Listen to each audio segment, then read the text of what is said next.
আজকে আমি আমার দেখা একটি সত্য ভূতের কাহিনী বলবো। ঘটনাটি গত বছরের এক অন্ধকার শীতের রাতের। অবশ্য ভূতের ঘটনাগুলো সাধারণত অন্ধকার রাতেরই হয়ে থাকে। ওই হোক সেই রাতের 2 দিন আগে আমি গিয়েছি দাদুবাড়িতে। আগেই বলে রাখি, আমার দাদুর বাড়ি গাজীপুরের কাপাসিয়ায়। যারা সেখানে গিয়েছেন তারা জানেন সেখানটায় অনেক জঙ্গল, চারদিকে গজারি বন আর বাঁশের ঝাড়। আমাদের গ্রামে বাইরের মানুষ গেলে রীতিমত ভয় পান।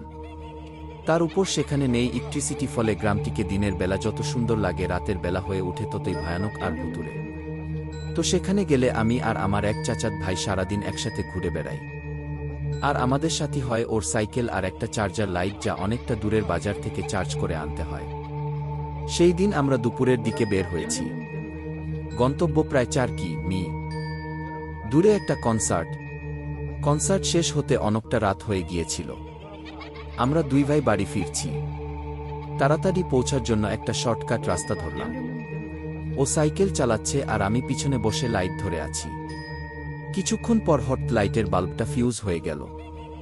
আকাশে চাঁদ ছিল না, তাই মুহূর্তের মধ্যেই চারদিক অন্ধকার হয়ে এল। যে রাস্তা দিয়ে যাচ্ছিলাম সেখানটা দিয়ে মানুষ সাধারণত রাতের বেলা চলাচল করত না, কারণ আর একটু সামনেই রয়েছে একটা বাঁশঝাড়। সেই বাঁশঝাড়ের ভিতরে রাস্তার পাশে রয়েছে একটা কবর। সেই কবর আর বাঁশঝাড় নিয়ে গ্রামে নানা ভৌতিক কাহিনী প্রচলিত। চারদিকে ঘুটঘুটে অন্ধকার, তার উপর নির্জন রাস্তা। আমরা ভয় পেয়ে গেলাম, কিন্তু কিছুই করার নেই। অনেক রাত হয়ে গেছে, তাই এই অবস্থাতেই সেই রাস্তা ধরে যাওয়ার সিদ্ধান্ত নিলাম। রাস্তাটি আমাদের ভালোভাবেই চেনা ছিল, তাই অন্ধকারের মধ্যে সে আমাকে নিয়ে সাইকেল চালাতে শুরু করল। সেই জায়গাটার কাছাকাছি এসে হঠাৎ সাইকেল সহ আমরা পড়ে গেলাম। সাথে সাথেই সমনের কবরের দিক থেকে ভয়ানক জোরে খচখচ শব্দ হতে লাগল। আমরা ভয়ে সাইকেল ফেলে উল্টা দিকে দিলাম দৌড়। একটু পর বাজার থেকে লাইট ঠিক করে আমরা 2 সাহসী ছেলে আর একজনকে নিয়ে সেই দিক দিয়ে এলাম। দেখি সাইকেলটা ওইখানেই পড়ে আছে আর সামনে থেকে কয়েকজন লোক আসছে। কাছে আসতেই তারা আমাদের জিজ্ঞাসা করল আমরা এখানে কোনো কিছুর শব্দ কিংবা কোনো কিছু দেখেছি কিনা। কারণ যা বলল তার সারমর্ম এরকম, তাদের মধ্যে একজন কিছুক্ষণ আগে এই রাস্তা দিয়ে যাচ্ছিলেন। হঠাৎ কবরের স্থানটা থেকে ভয়ানক আওয়াজ আসতে লাগল। সেটি শুনে তিনি দৌড় দিয়েছিলেন। আমাদের আর বুঝতে বাকি রইল না যে ঘটনাটা আসলে কি। জবাবে আমি কিছু বলার আগেই আমার ভাই বলে ফেলল, আমরাও শুনছি সব। 2013 সাল, অক্টোবর মাস। গভীর রাত, জানালার পাশে বসে আছি। জানালার গ্লাস আর পর্দা ভেদ করে চাঁদের আলো আমার পড়ার টেবিলে এসে পড়ছে। ব্যাপারটা আরও উপভোগ করার জন্য জানালাটা খুলে দিলাম। চাঁদের আলো আর সাথে হালকা শীতল বাতাস। কবিতা লেখার ভূত চেপে বসল মাথার উপর। তবে চাঁদের আলোতে ভালো করে দেখতে পাচ্ছিলাম না, আর আলো জ্বালিয়ে পরিবেশটা নষ্ট করতে ইচ্ছা হলো না। তাই বসে বসে গুনগুন করে গান গাইতে লাগলাম। বেশ কিছু সময় পর আচমকা রুমঝুম নুপুরের শব্দ। আমি চমকে পিছনে তাকালাম। না, কিছুই না। আবার নীরবতা। ভাবলাম বাতাসে অন্য কিছুর শব্দ ভেসে আসছে। 2 মিনিট পর আবার সেই রুমঝুম শব্দ। এবার আমি পিছনে না তাকিয়ে চুপচাপ শুনতে লাগলাম। খেয়াল করলাম শব্দটা আমার পিছন দিয়ে এসে আমার টেবিলের ডান পাশে গিয়ে থাম। তবে শব্দটা ছিল একটা নুপুরের। মানে যদি এক পায়ে নুপুর পরে কেউ হাঁটে তাহলে যেমন শব্দ হবে, শব্দটা ঠিক তেমন। কিন্তু মজার ব্যাপার হলো কাউকেই দেখা যাচ্ছে না সেখানে। এবার চুড়ির শব্দ। মনে হলো কেউ হাতে চুড়ি পরে হাতটা টেবিলের উপর রাখল। আমি একটু ভয় পেয়ে গেলাম। কিছুই বুঝতে পারলাম না কি হচ্ছে এগুলো। আমি যেন চেয়ারের উপর জমে যাচ্ছি। মিনিট কয়েক বাদে আবার রুমঝুম। এবার শব্দটা যে পথে এসেছিল সে পথেই চলে যেতে যেতে একসময় মিলিয়ে গেল। আমি চেয়ার থেকে উঠে বেডে গিয়ে চুপচাপ শুয়ে। আজকে আমি আমার দেখা একটি সত্য ভূতের কাহিনী বলবো। ঘটনাটি গত বছরের এক অন্ধকার শীতের রাতের।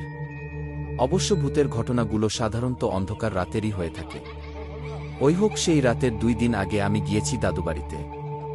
আগেই বলে রাখি, আমার দাদুর বাড়ি গাজীপুরের কাপাসিয়ায়। যারা সেখানে গিয়েছেন তারা জানেন সেখানটায় অনেক জঙ্গল, চারদিকে গজারি বন আর বাঁশের ঝাড়। আমাদের গ্রামে বাইরের মানুষ গেলে রীতিমত ভয় পান।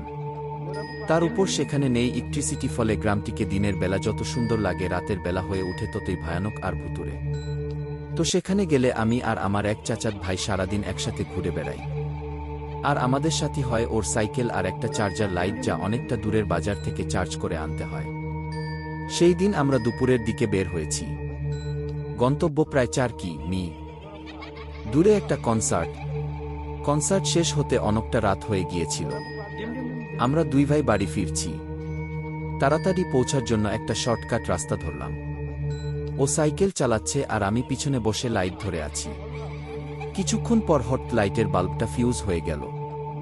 আকাশে চাঁদ ছিল না, তাই মুহূর্তের মধ্যেই চারদিক অন্ধকার হয়ে এল।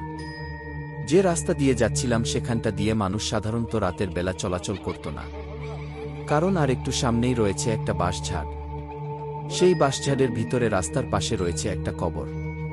সেই কবর আর বাঁশঝাড় নিয়ে গ্রামে নানা ভৌতিক কাহিনী প্রচলিত। চারদিকে ঘুটঘুটে অন্ধকার, তার উপর নির্জন রাস্তা। আমরা ভয় পেয়ে গেলাম, কিন্তু কিছুই করার নেই। অনেক রাত হয়ে গেছে, তাই এই অবস্থাতেই সেই রাস্তা ধরে যাওয়ার সিদ্ধান্ত নিলাম। রাস্তাটি আমাদের ভালোভাবেই চেনা ছিল, তাই অন্ধকারের মধ্যে সে আমাকে নিয়ে সাইকেল চালাতে শুরু করল। সেই জায়গাটার কাছাকাছি এসে হঠাৎ সাইকেল সহ আমরা পড়ে গেলাম। সাথে সাথেই সমনের কবরের দিক থেকে ভয়ানক জোরে খচখচ শব্দ হতে লাগল। আমরা ভয়ে সাইকেল ফেলে উল্টা দিকে দিলাম দৌড়। একটু পর বাজার থেকে লাইট ঠিক করে আমরা দুই সাহসী ছেলে আর একজনকে নিয়ে সেই দিক দিয়ে এলাম। দেখি সাইকেলটা ওইখানেই পড়ে আছে আর সামনে থেকে কয়েকজন লোক আসছে। কাছে আসতেই তারা আমাদের জিজ্ঞাসা করল আমরা এখানে কোনো কিছুর শব্দ কিংবা কোনো কিছু দেখেছি কিনা, কারণ যা বলল তার সারমর্ম এরকম তাদের মধ্যে একজন কিছুক্ষণ আগে এই রাস্তা দিয়ে যাচ্ছিলেন। হঠাৎ কবরের স্থানটা থেকে ভয়ানক আওয়াজ আসতে লাগল। সেটি শুনে তিনি দৌড় দিয়েছিলেন। আমাদের আর বুঝতে বাকি রইল না যে ঘটনাটা আসলে কি। জবাবে আমি কিছু বলার আগেই আমার ভাই বলে ফেলল, আমরাও শুনছি সব।